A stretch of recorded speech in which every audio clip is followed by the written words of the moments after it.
Tuluyan na ang inalis ni Troy Rosario sa listahan para sa susunod niyang team, ang dating koponan na TNT Tropang Giga.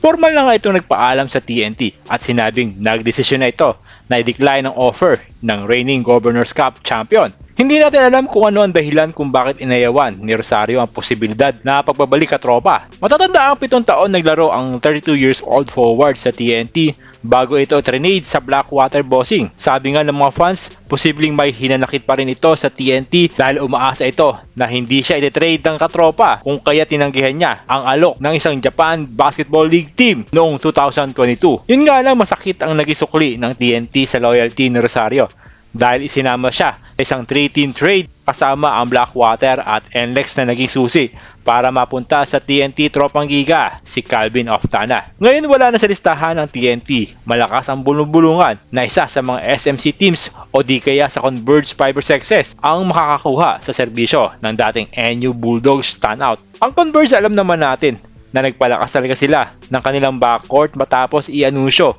ang pagkuha nila sa 3-point specialist na si Jordan Heading.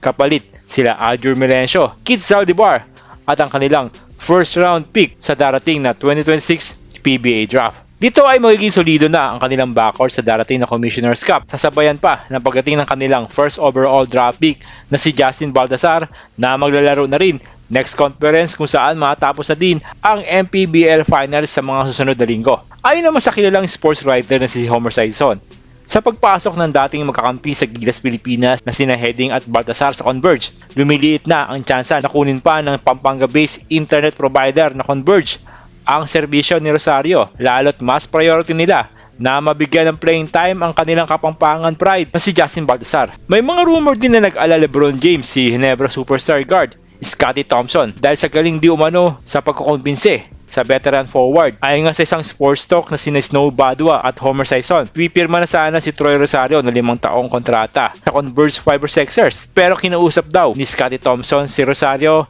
na hintayin muna matapos ang PBA Finals upang tulungan ito si Rosario na makalapit sa San Miguel Corporation Management para tapatan o higitan man lang ang offer na Converge at gawin itong 700,000 pesos kada buwan. Importante na makuha ng Ginebra San Miguel ang serbisyo ni Troy Rosario, lalo't nangangailangan ang barangay ng isang malakas na forward, lalo't kulang sila sa malalaki at isa pa, hindi na rin buwabata ang kanilang mga bigman. Inaasahan natin na hindi matapos ang linggong ito ay magdi-decide na si Troy Rosario kung saan team niya ibibigay ang kanyang matamis na oo. Sa Converge naman, dahil maliit na ang tsansa na makuha nila si Troy Rosario, ibinaling na ni Converge Fiber Sixers assistant coach Carl Stew ang kanyang pag-anasa na makuha si superstar guard Mikey Williams. Nag-post nga si Coach Charles Stew na pangarap niya makuha si Mikey Williams matapos ilagay sa trading block ang 6'2" superstar guard matapos mag-failed ang negosasyon ng TNT management sa magaling na gwardiya. Kaya ang tanong ngayon, sino naman